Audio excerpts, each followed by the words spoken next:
தலைநகர் மதுரைக்கு போய் அங்க அந்துவனோட பொறுப்புல இளைய நம்பியை ஒப்படைச்சிட்டு செல்வ பூங்கோதையும் அவளுடைய தாயும் கோயில்ல செய்ய வேண்டிய வேண்டுதல்களையும் முடிச்சிட்டு திருமோகூருக்கு திரும்பி வராங்க. அப்படி திரும்பி வரும்போது ஊர் எல்லையிலேயே அவங்கள மதுராபதி வித்தகரும் பெரிய காராளரும் சந்திக்கிறாங்க. நடந்த விஷயங்களை அவங்க 2 பேர்கிட்டையும் கேட்டு தெரிஞ்சுக்கிறாங்க. இதத்தான் முந்தைய அத்தியாயத்தோட இறுதியில பார்த்தோம். அந்த நிகழ்வோட தொடர்ச்சியை தான் இந்த பகுதியில நீங்க கேட்க போறீங்க.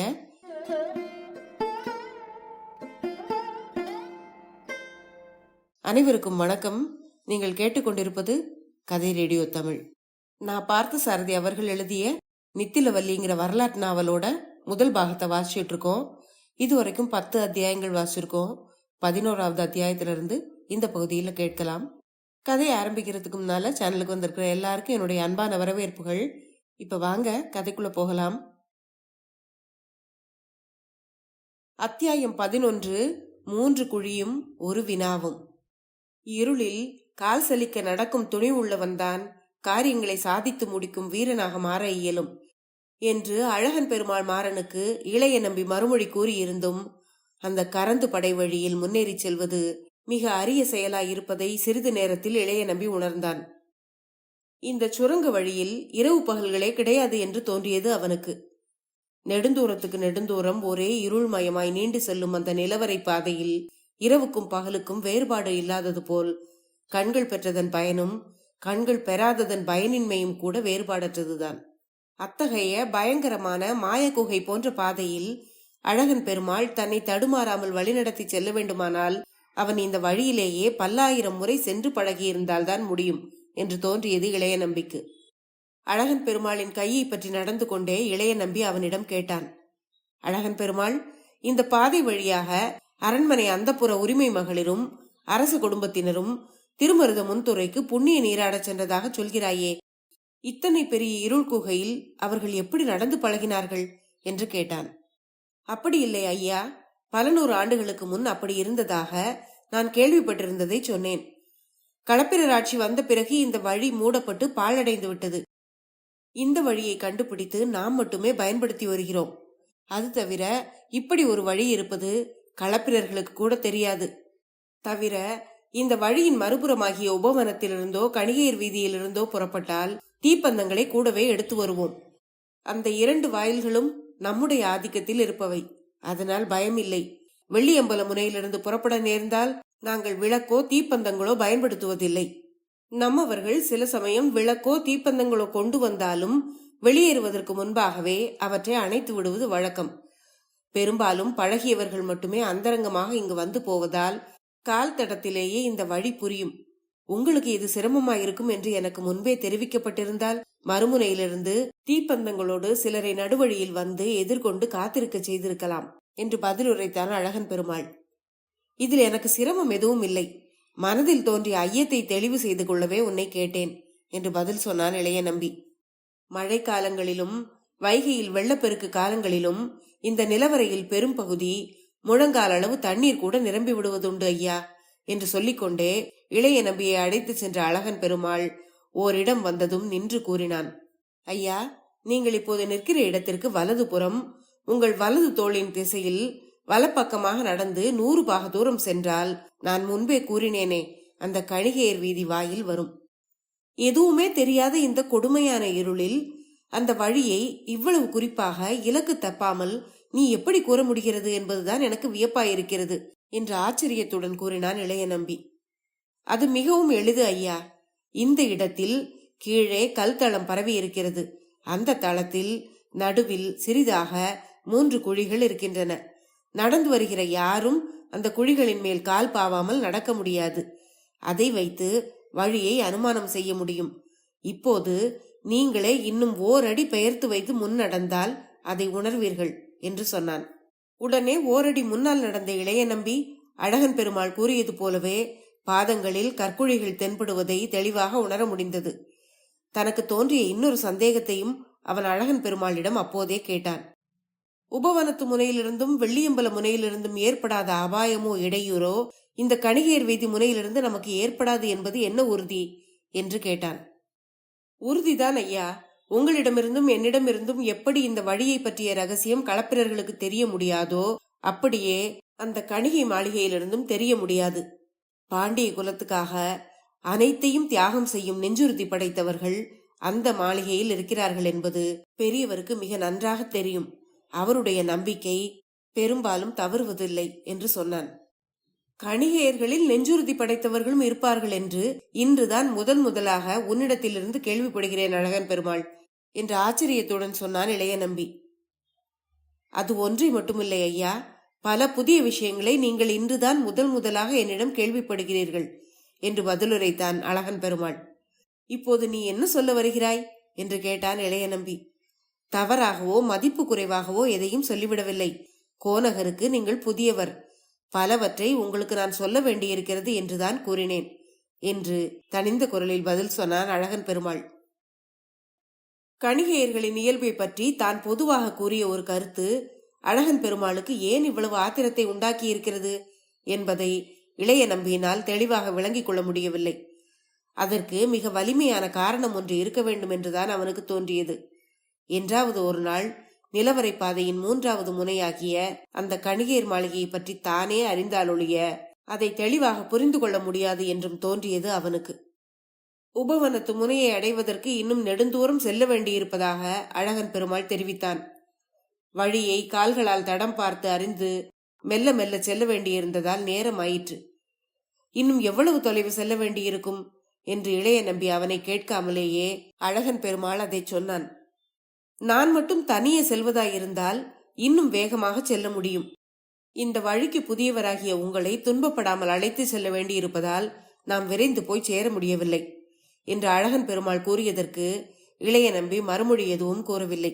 சற்று நேரம் கழித்து இளைய நம்பி அவனிடம் கேட்டான், இந்த மாபெரும் மதுரை நகரின் எந்த பகுதியில் களப்பிரர்களின் பூத பயங்கர படை இப்போது அதிகமாக கவனம் செலுத்திக் கொண்டு தெரிகிறது?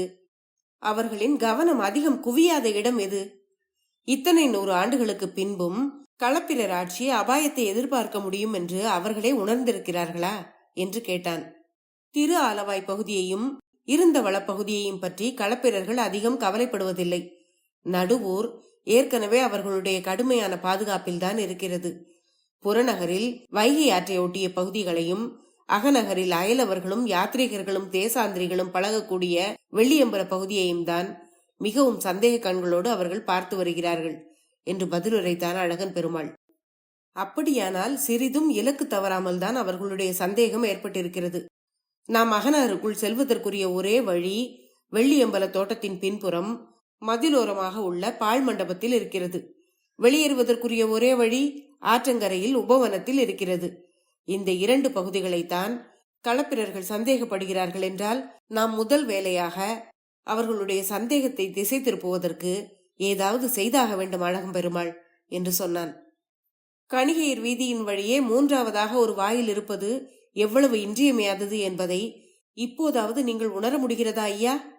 வெள்ளியம்பலத்து முனைக்கும் உபவனத்து முனைக்கும் அபாயங்கள் வந்தாலும் நாம் பயன்படுத்த ஒரு 3வது முனை இருக்கிறது என்பதை நீங்கள் புரிந்து கொண்டிருப்பீர்கள் என்று நினைக்கிறேன். அழகன் பெருமாள் மீண்டும் அந்த கணிகையர் வீதி நிலவரை பற்றி இப்படி கூறிய போது இளைய நம்பி ஓரிரு கணங்கள் என்ன பேசுவதென்று தோன்றாமல் அமைதியாக இருந்தான். அழகன் பெருமாளுக்கும் கணிகையர் வீதிக்கும் உள்ள தொடர்பை அவன் உடனே புரிந்து கொள்ள முடியாவிட்டாலும் என்றாகிலும் ஒரு நாள் புரிந்து கொள்ளலாம் என்று அவன் நம்பினான். அத்தியாயம் 12. வைகைக்கரை உபவனம். நிலவரை பாதை முழுவதையும் கடந்து வைகைக்கரை உபவனத்தின் புதரடர்ந்த பகுதி ஒன்றிலிருந்து வெளிப்படும் வாயில் வழியே இளைய நம்பியும் அழகன் பெருமாளும் வெளியேறிய போது கிழக்கே சூரியோதயம் கண்கொள்ளா காட்சியாக இருந்தது.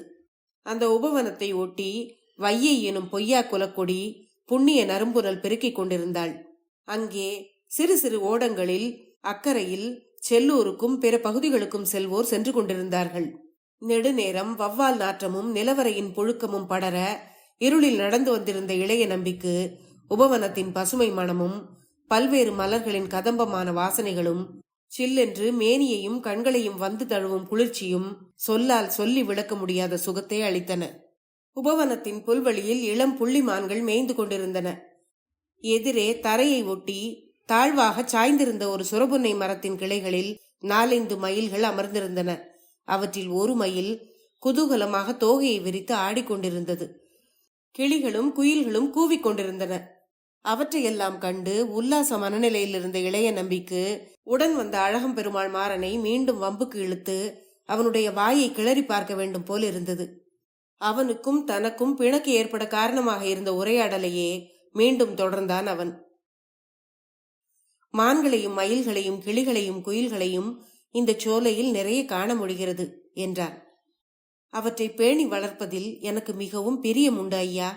அவை யாருக்கும் துயரம் புரியாதவை, யாரையும் புண்படுத்தாதவை, எல்லாரையும் மகிழ்விப்பவை என்று பதிலுரைத்தான் அழகன் பெருமாள். நான் இங்குள்ள மான்களையும் மயில்களையும் பற்றி மட்டும்தான் குறிப்பிடுகிறேன். நிலவரை வழியின் 3 குழி பாதை வழியாக சென்றால் அங்கே சந்திக்க முடிந்த மான்களையும் மயில்களையும் அல்ல என்று புன்னகையுடன் கூறினான். அதை கேட்ட அழகம் பெருமாள், போதும் ஐயா, நமக்குள் வீண் வாக்குவாதம் வேண்டியதில்லை. நிலவரை வழியில் நடந்து வரும்போது எந்த விஷயமாக உங்களுக்கும் எனக்கும் பிணக்கு நேர்ந்ததோ அதில் என் நிலையில் எவ்வளவு நியாயமும் தெளிவும் உறுதியும் இருக்கிறது என்பதை நீங்களே ஒரு நாள் தெரிந்து கொள்ளத்தான் போகிறீர்கள் என்று பதில் உரைத்தான்.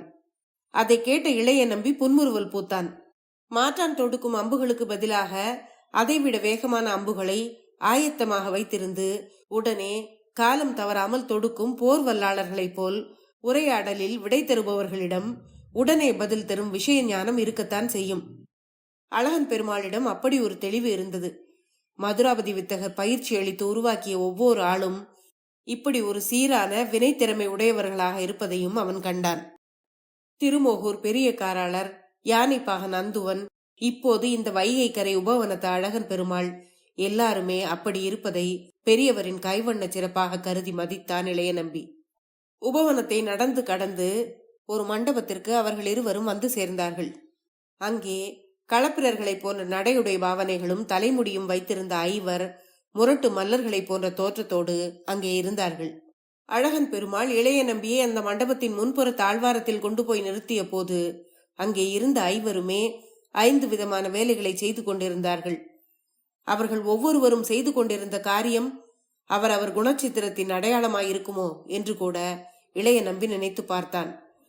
புதிய மனிதர் ஒருவரோடு அழகன் பெருமாள் உள்ளே நுழைந்த போது அவரவர் செய்து கொண்டிருந்த வேலையிலிருந்து கவனம் கலைந்து வந்தவர்களின் பக்கம் திரும்பினார்கள் அந்த ஐவரும். அரும்பு மீசையும் மலர்ந்த கண்களும் சிவந்த இதழ்களுமாக ஓரளவு எடுப்பான முகத்துடன் இருந்த ஒருவன் யாழை கையில் வைத்து அருந்திருந்த நரம்புகளை செம்மை செய்வதற்காக புதிய நரம்பு பின்னிக் கொண்டிருந்தான். சிவந்து உருண்ட கண்களும் முகத்திலும் தோள்களிலும் நன்றாக தெரியும் பல வெட்டுக்காய தழும்புகளும் உடைய ஒருவன் புதிய வாளின் நுனியை அடித்து கூர்மைப்படுத்தி கொண்டிருந்தான். கட்டை குட்டையான ஒருவன் செம்பஞ்சு குழம்பு குழைத்து கொண்டிருந்தான். சற்றே சோர்ந்த கண் பார்வையும் மூப்பும் உடைய ஒருவன் எதிரே நிறைய பூக்களை குவித்து மாலை தொடுத்து கொண்டிருந்தான். திரண்டு கொழுத்த தோள்களையும் பாயும் வேங்கை போல் ஒளி உமிழும் கூர்மையான விழிகளையும் நீண்ட நாசியையும் உடைய ஒருவன் வில்லில் நாணை இழுத்து கட்டிக்கொண்டிருந்தான். சந்தித்த சில கணங்கள் இருதரப்பிலும் மௌனமே நீடித்தது. முதலில் அழகன் பெருமாள் தான் அந்த மௌனத்தை கலைத்து இளைய நம்பியை அவர்களுக்கு இன்னார் என்று சொல்லி விளக்கினான். பெரியவர் மதுராபதி வித்தகரின் ஆசி பெற்று இங்கே புறப்பட்டு வந்திருக்கிறார் இவர். திருக்கான பேர் பாண்டிய குல விழுப்பரையரின் செல்வ பேரர் இளைய நம்பியை இப்போது நாம் நம்மிடையே காண்கிறோம் என்று அழகன் பெருமாள் கூறி விளக்கியதும் அங்கிருந்த ஐவரும் மெல்ல ஒவ்வொருவராக எழுந்து நின்று வணங்கினார்கள். அந்த ஐவரும் அழகன் பெருமாளின் வாயிலிருந்து பெரியவர் மதுராபதி வித்தகர் என்ற சொற்கள் தொடங்கியதுமே அமர்ந்திருந்த இடத்திலிருந்து மெல்ல எழத் தொடங்கிவிட்டதை இளைய நம்பி கவனித்திருந்தான். சிறிது நேரத்திலேயே இளைய நம்பி அவர்களோடு நெருக்கமாக உறவாட தொடங்கிவிட்டான். யாழுக்கு நரம்பு கட்டி கொண்டிருந்தவனுக்கு உதவி செய்து அதை விரைவாக செம்மைப்படுத்தி தானே இசைத்தும் காண்பித்தான். வில்லுக்கு நான் கட்டி கொண்டிருந்தவனுடைய கையிலிருந்து அதை வாங்கி வலது காலின் ஒரு நுனியை கொடுத்து மேல்புறம் பலங்கொண்ட மட்டும் அழுத்தி வளைத்து கொண்டு, கலர்ச்சிங்கா, இப்போது கட்டு உன் நாணை என்று அப்போதுதான் தெரிந்து கொண்டிருந்த அவன் பெயரை அன்போடு கூவி அழைத்து அவனை நாணேற்றி இருக்குமாறு செய்தான் இளைய நம்பி. கலர்ச்சிங்கன் கட்டி முடித்த பின்பும் நான் தொய்வாகவே இருப்பதை இழுத்து பார்த்துவிட்டு, நான் இவ்வளவு தொய்வாக இருந்தால் உன் வில்லிலிருந்து அம்பே புறப்படாது என்றான் இளைய நம்பி. மெய்தான் ஐயா, நண்பர்களுக்கு முன் என் வில்லிலிருந்து அம்புகள் புறப்படாது. அதன் நான் ஏற்றப்படாமல் தளர்ந்தே இருக்கும். அதை நான் இறுக்கி கட்டி அம்பு மழை பொழிய இன்னும் வாய்ப்பே வரவில்லை. நீங்கள் வந்த பிறகு இனியாவது உங்கள் தலைமையின் கீழ் எனக்கும் நண்பர்களுக்கும் அந்த வாய்ப்பு கிட்ட வேண்டும் என்று களர்ச்சிங்கன் மறுமொழி கூறிய போது நிமிர்ந்து அவனை ஏறிட்டு பார்த்தான் இளைய நம்பி. அத்தியாயம் 13. நதியும் நாகரிகமும். இளைய நம்பி களர்ச்சிங்கனை ஏறிட்டு நோக்கி மறுமொழி கூறினான். களர்ச்சிங்கா, உன் ஒருவனுடைய வில் மட்டுமில்லை, இன்னும் பல்லாயிரம் வில்கள் நாணேற்றப்பட்ட பின்னே நீ நினைக்கிற போர்க்களம் உருவாகும். அதுவரை நிதானமும் அடக்கமுமே நமக்கு வேண்டும். போர்க்களத்தை உருவாக்கி விடுவது சுலபம். ஆனால் தன்னை போதுமான அளவு ஆயத்தப்படுத்திக் கொள்ளாத பகுதியிலிருந்து போர்க்களத்தை உருவாக்க சொல்லி வேண்டும் குரல் முதலில் எழக்கூடாது. நாம் இன்னும் அஞ்ஞாத வாசத்தில் தான் இருக்கிறோம் என்பதையும் நீ மறந்து விடாதே. மறந்து விடவில்லை ஐயா. நம்முடைய எதிரிகள் நம் கண் காண வளர்ந்து வருகிறார்கள். அதை காணும் போதுதான் ஆத்திரமாக இருக்கிறது என்று சொன்னான். நம்முடைய எதிரிகள் வளர்வதும் உயர்வதும் கூட நல்லதுதான். ஏனென்றால் அவர்கள் தோல்வி அடைந்து கீழே விழும்போது குறைந்த உயரத்திலிருந்து விழக்கூடாது. தோற்று கீழே விழும்போது நிர்மூலமாகி விடுகிற அளவு பெரிய உயரத்திலிருந்து விழுவதற்கு ஏற்ற அத்துணை உயரத்திற்கு அவர்களை விட்டு விடுவதும் அரச தந்திரங்களில் ஒன்றுதான். உண்மைதான் ஐயா. ஆனாலும் மிகவும் பல்லாண்டு காலமாக நாம் அடிமைப்பட்டு விட்டோம். நம்முடைய பொறுமைக்கும் ஒரு எல்லை உண்டு என்று பதிலுரைத்தான் களர்ச்சிங்கன். நீ சொல்வது நியாயம்தான். நம்மை விட நம்முடைய வழிகாட்டியான பெரியவர் மதுராபதி வித்தகர் அதை நன்றாக உணர்ந்திருக்கிறார். அவரே அடக்கமாகவும் பொறுமையாகவும் இருப்பதிலிருந்துதான் இப்படியும் ஒரு தந்திரம் இருக்கிறது என்பதையே நான் உணர முடிந்தது. காலம் கனிகிற வரை நமது விருப்புகளை விட வெறுப்புகளைத்தான் அதிகம் மறைத்துக் கொள்ள வேண்டும் போலிருக்கிறது. இப்படி இளைய நம்பி கூறிய விளக்கம் அவர்களுக்கு தெளிவாக புரிந்ததன் காரணமாக அவர்களும் மன அமைதி அடைந்தார்கள். அதன் பிறகு 3-4 நாழிகை வரை தான் அறிய வேண்டிய பல செய்திகளை அவர்களிடமிருந்து விளக்கமாகவும் முழுமையாகவும் அறிந்து கொண்டான் இளைய நம்பி. அந்த வேளையில் அழகன் பெருமாள் அவர்களோடு இல்லை. பின்புறம் வைகை படித்துறையில் நீராடுவதற்கு போய்விட்டான். அவன் திரும்பி வந்த பிறகு அவனிடமும் சிறிது நேரம் பேசிக் கொண்டிருந்து விட்டு அப்புறம்தான் நீராடச் செல்ல வேண்டும் என்று காத்து கொண்டிருந்தான் இளைய நம்பி. அவ்வாறு காத்திருந்த சமயத்தில் அங்கிருந்த ஒவ்வொருவரையும் பற்றி அவனால் நன்றாக அறிந்து கொள்ள முடிந்தது.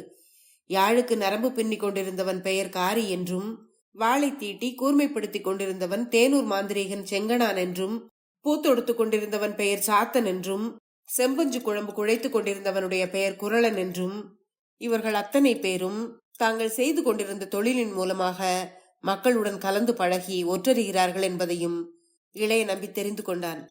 அழகன் பெருமாள் நீராடி விட்டு வந்ததும் பொதுவாக இளைய நம்பிக்கு ஒரு எச்சரிக்கை செய்தான். ஐயா, வழக்கமாக இந்த உபவன பகுதிக்கு களப்பிரர்களின் பூத பயங்கர படையினரோ பிறரோ சோதனைக்கு வருவதில்லை.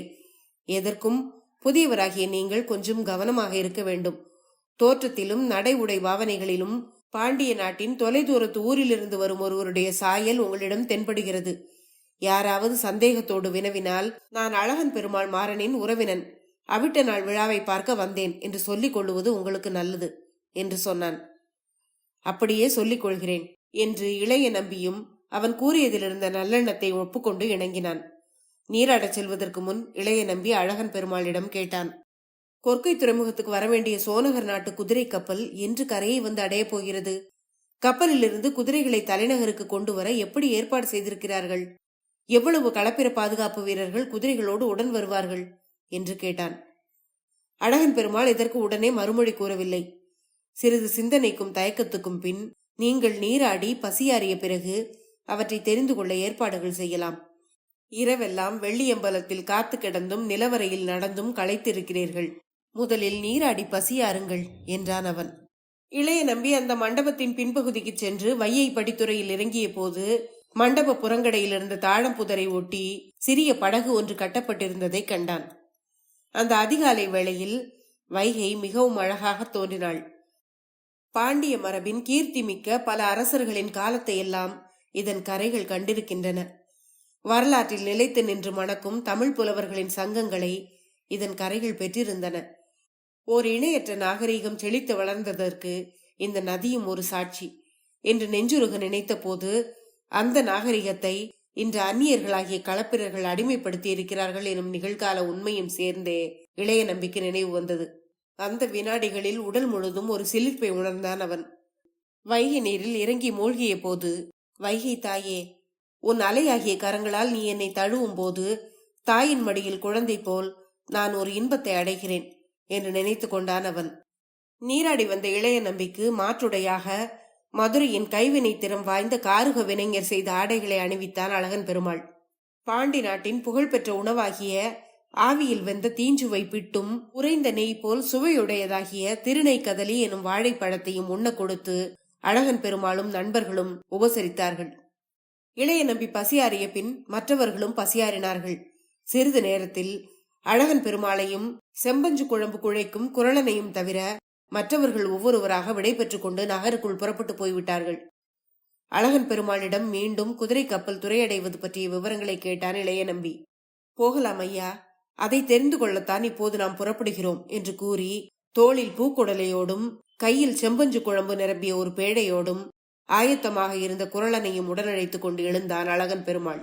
இப்போது நாம் எங்கே போகிறோம் அழகன் பெருமாள் என்று கேட்டான் இளைய நம்பி.